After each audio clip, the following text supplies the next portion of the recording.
Hey guys, I want to talk today about some techniques for learning and for analyzing information that for me have been very, very helpful. Because, if you kind of look at the world that we're in, it can be very, very overwhelming and confusing. And especially if you start to hear about people that have had interesting insights, sometimes you might think that there's something about them that's special. Like they had some sort of special event or occurrence, or they went out of body, they had a near-death experience, they were enlightened. A ray of lightning came and hit them from the sky, and they were inspired. And then you think, well, I haven't had that. I'm not special. I've never had an event like that. I've never had an experience like that. So how could I possibly unravel a little bit this mystery that we're in? And so I just wanted to share some of the approaches that I've taken over the years, because you don't have to be special at all. You can be totally normal, and most everyone is, and even the people that are quote unquote special are actually normal, because no one is more special than anyone else. It's just everyone is a little bit different. But you don't need some sort of incredible event or occurrence, or some dramatic, life-changing moment of inspiration. It can happen. It's a big universe, and the creation is infinite, and many things can happen. And if that happens, that's great. Then you've got a leg up, and you're on your way. But you don't need it, and you can make a lot of progress and learn. But there's, at least an approach that I think is more helpful, especially because as you start learning, the possibility of deluding yourself is always very, very high, and you have to constantly check yourself and make sure that you're not deluding yourself, that you're not, taking some path that's going to lead you to a bad place, and that's a very real possibility. So you have to constantly, review and make sure revise your thinking, look at everything that you've been doing, and just make sure that you're still on the right path. And I think there's techniques to that, and everyone's going to have a different personality. If you're ultimately, I think all learning has to be intuitive in nature. It has to be without words, because the true knowledge cannot be expressed in words. But we are human, and we do use languages all the time. And so approaching it first from an intellectual standpoint can be really helpful. And it's a good place to start, depending on you and your personality. And that's certainly the way that I started. So for me, I just started reading everything I possibly could. Because, from, say, when I was a teenager on, I could tell that there's something about this reality that just didn't quite add up. There's definitely something more going on. And what I was taught in school, that everything is random, I just didn't, over time I said that just cannot be the case. It just cannot be the case that I exist and this whole human race exists because molecules bounce into each other randomly. You could just feel it. I knew that something was off there, but I didn't know what. So I figured, okay, let me just go start researching and reading, because there have been a lot of people that have existed before me. Someone must have made some progress, and a lot of people did. For me, I pursued. I looked carefully at the materialists. I read their arguments. That's what I was taught in school. And for it's about a year and a half, I took it seriously, but it just didn't make any sense, and ultimately it's just completely self-contradictory. The what they describe consciousness as, that it's emergent, quote unquote emergent. So it's just a bunch of molecules bouncing around inside your brain. Everything exists because a bunch of molecules are bouncing around randomly. It just doesn't add up, and it doesn't make any sense, and it's just not true. But that's something that, at least for me, I was able to just I just had a feeling. I just knew that wasn't quite the case, and so I kept looking. I found Plato to be extremely, extremely helpful. For me, Plato and Plotinus were the foundation. And it's kind of funny, because at first, when I read Plato, I read mostly what he wrote about Socrates, and all of the accounts of Socrates, which many of those were ethical in nature. They dealt more with, there's a lot there in Socrates, but there's different dialogues of Plato, and some are a little bit more on the ethical or moral side, and the same with the Stoics. And when Plato started venturing into his theories of the soul, initially I thought, well, okay, I don't know what he's doing there, and I just kind of didn't pay as much attention to it. But as I got older, I realized that was the crown jewel of Plato's teaching, and Plotinus was a further elucidation of those theories in a way that to me is really beautiful. And so for me, Plotinus, out of all of the human sources of knowledge, I rank Plotinus as number one. Especially, there's a lot of translations, but the Stephen McKenna translation for me is fantastic because it's very readable, and it's very, very natural and naturally translated into our modern English, which is quite nice. But intellectual study what can only take you so far, and at some point you have to shift more into an intuitive method of learning.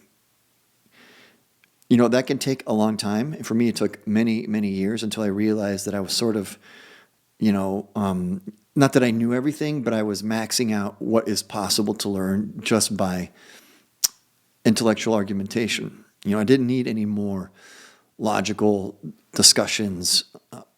I didn't need any more theories or intellectual puzzles. I could realize, okay, I'm just kind of, I'm stalling. I need to learn more, but I need to learn it in a different way. And I think no matter which tradition you start with, and it doesn't really matter too much. I love Plato, Plotinus. I love the Stoics. If you're much more oriented in a Christian fashion, you can start with the Christian tradition. There's a lot there to learn from. Many other traditions. There's versions of Buddhism and there's Hindu teachings that I think are very good. There's a lot. And, you can kind of pick the one that makes most sense to you, and if you approach it deeply, you can learn a lot from that. But no matter which path you take, you will reach a limit where the words just no longer are useful, and you have to start learning in a different way. I think it's better. There's a point in time when it's good to look broadly and read a lot of different traditions. Because especially when you start to see many traditions saying the same thing or saying variations of the same thing, and they're just looking from different perspectives. I think that's an interesting. It's almost like a form of evidence. How can it be that all these different people at different points in time and very different cultures and very different historical environments started reaching the same conclusions, and they're all saying the same thing? That is an interesting occurrence and an interesting event, and it gives you a little bit of evidence of, hey, there's something there. It can't be the case that all these people were deluded in the same way. I mean, it could be, but when you read exactly what they're saying, you'll see that it starts to resonate with you. It's like, no, they are saying something true, and they're all saying it, and they're saying it at different times, and so that's very interesting. But I don't think it's too helpful to always look broadly and just gather facts from a lot of different places, because you don't need too many facts. The truth is really simple. It's extremely simple. There's source consciousness. That's it. That's what there is. There's some sort of infinite consciousness, and the consciousness is creating many realities for itself to experience, and you're one of those facets of that consciousness. That's it.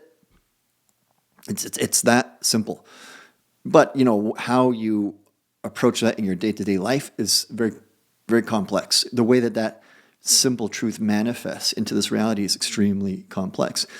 So I think it helps to pick the one approach, the one path or tradition that resonates most strongly with you, and focus.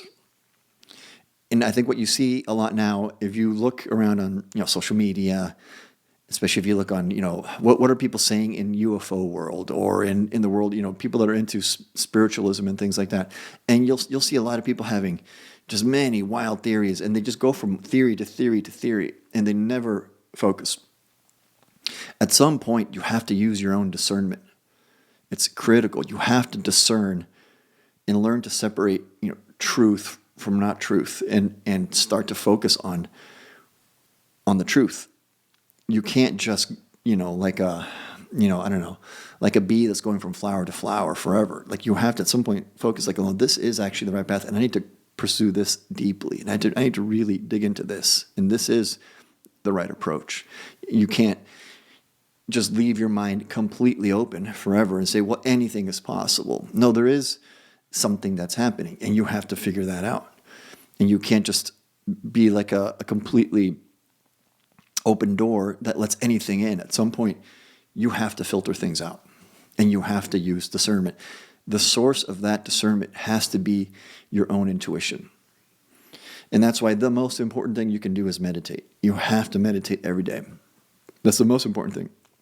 You can read and you can give yourself intellectual knowledge and intellectual facts, and that's very helpful.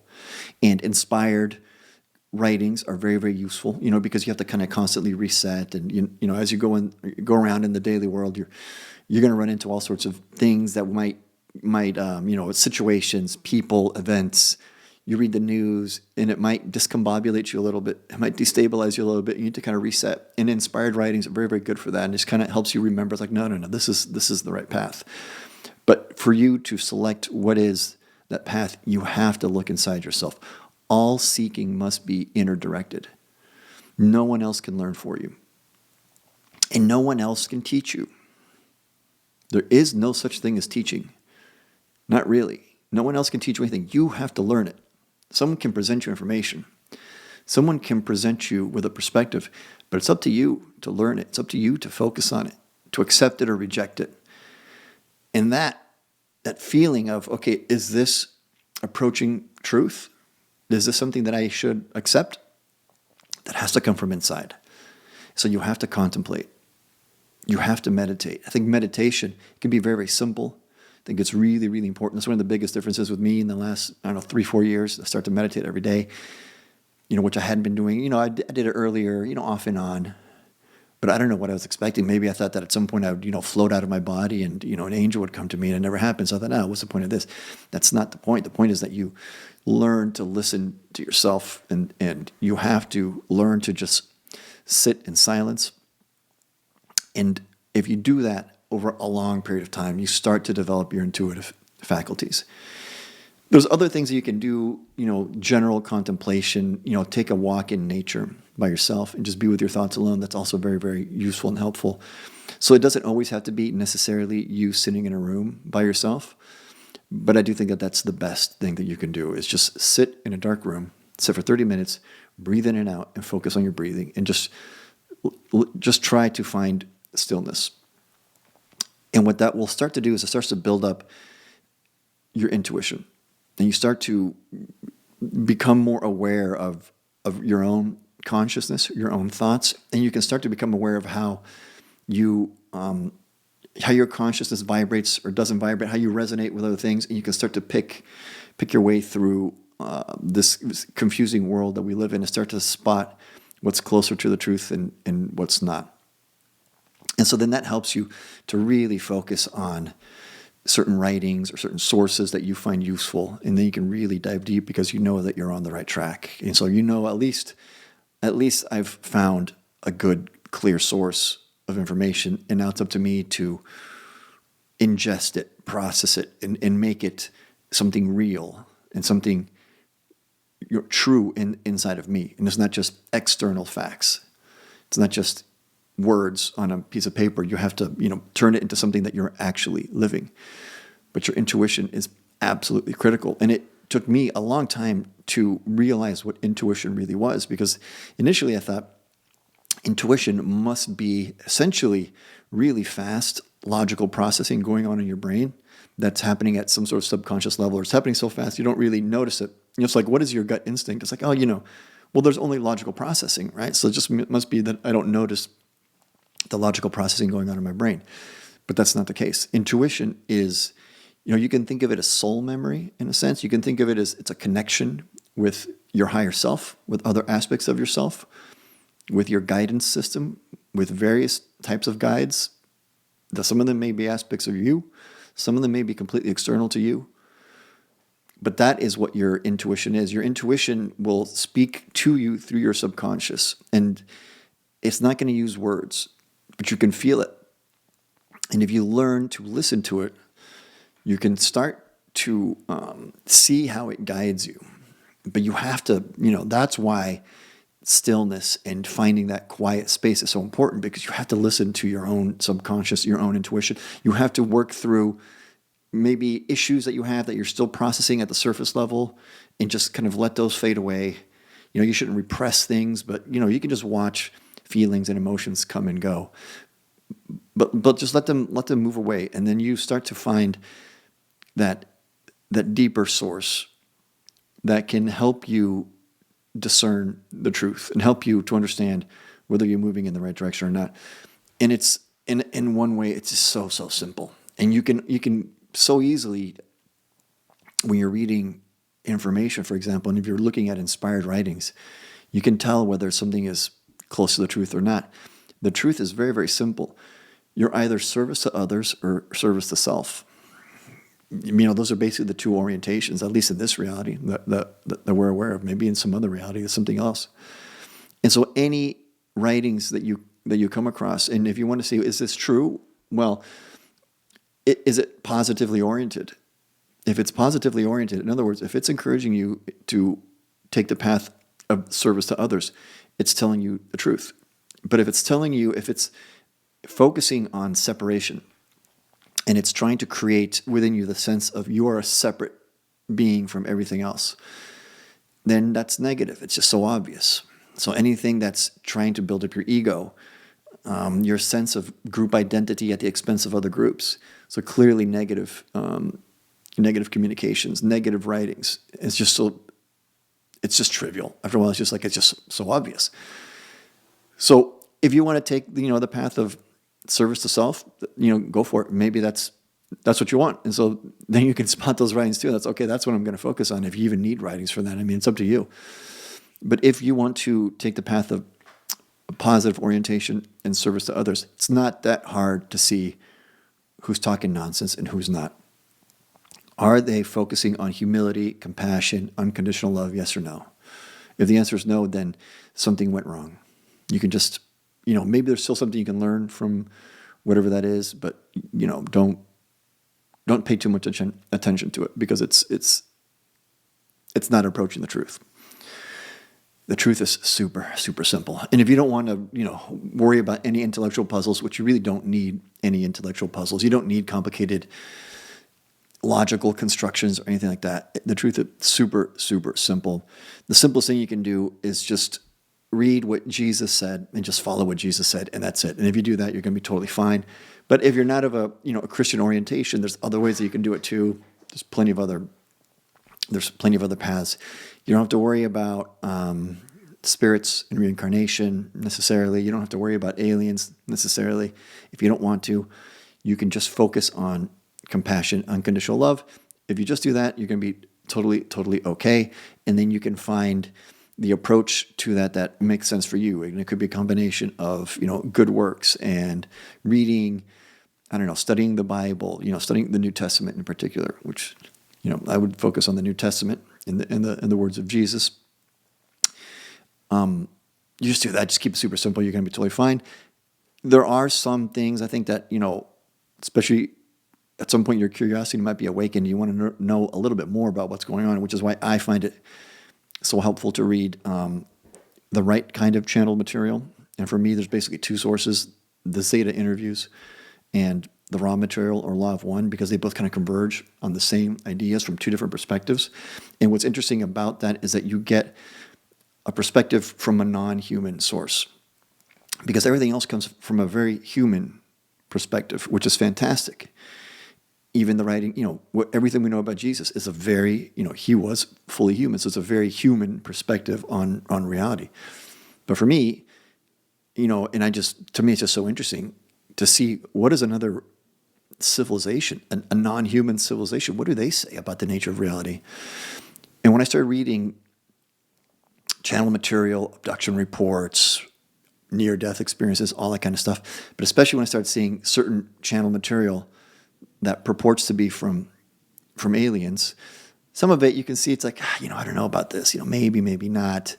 It's not that things are necessarily completely true or completely wrong, but if you think of communications, like channeled communications, as tuning a radio, sometimes there's more static and noise and sometimes there's less. And so some of the stuff I was like, I don't know, there's something about this doesn't quite sit right. And I think it's kind of partially true, maybe not entirely. But when you start seeing some of the sources out there, and for me, again, the Zeta interviews and the raw material, and you start seeing that they say the exact same thing about the basic fundamental nature of reality as you see in Plato and Plotinus and in some forms of Buddhism and in other traditions, I was like, holy cow, like this is getting really interesting. Now, it could be the case that you have people who just read, Plato or read Buddhism and they said, I'm going to sprinkle aliens on top and make it interesting. Yeah, that could be the case. Then it's up to you to go investigate and see if you think that's what's happening. I did investigate, and I don't think that's what's happening. Those communications are real. And what happened for me is that after many, many years of just, reading, wondering, like, what in the hell's going on, I finally started to have experiences which were out of the ordinary. And for me, it was enough. I didn't have anything, super crazy. I didn't, the archangel Michael didn't appear to me and, bonk me on the head with the staff of power or anything like that. But I started to have experiences that were, certainly outside of the materialist paradigm. And then I knew it's like, okay, I am on the right track. This is real. Yeah, you can have communications like that. Okay, so now I'm going to really, really focus, and I need to understand what these communications really are and try and extract as much information out of them as I possibly can. And that's what I've been doing now for quite some time. And for me, that's been very, very helpful. But it's still, that's a supplement to meditation and to intuitive learning. So it's like you can, on the one hand, it's really good to have some, intellectual knowledge and words, that help you to kind of piece together your view of reality. But always the foundation, the base for that has to be, yourself, your a connection with your higher self, which is, your subconscious, your intuition. You have to learn to listen to yourself and learn to, look inside and get that information. That is what has to be like your guiding star. So, if you don't have that discernment, then you can be really easily led astray. And one of the things that I've learned as well is that there is, there's negativity out there, and that's very real.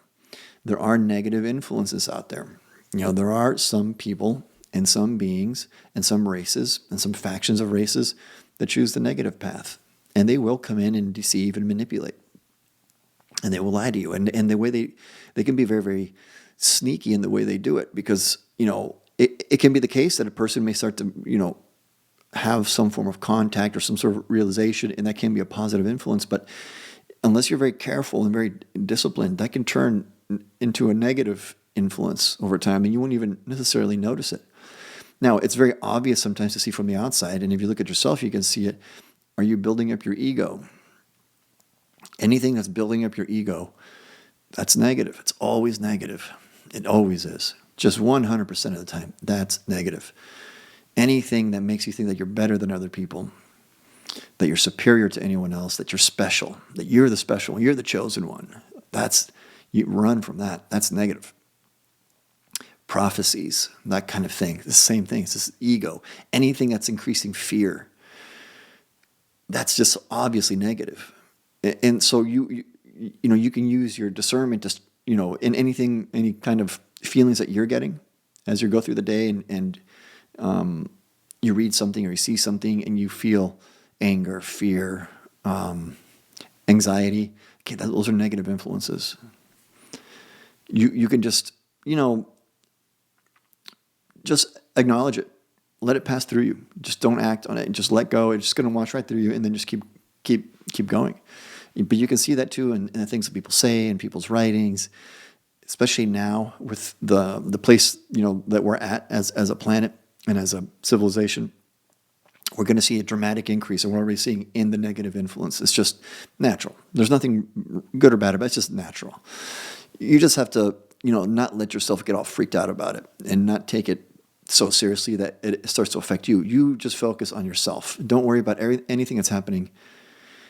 The world is going to affect you to some degree, and you've got to live in it.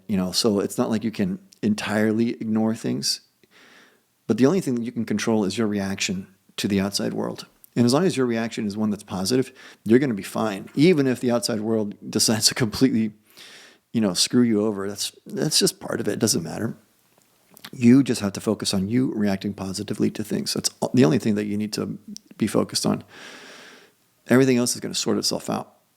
And that, I think, is, to me, the true meaning of faith, is that faith is simply the It's not just the belief, it's the knowing that in the end all will be well, and it will be.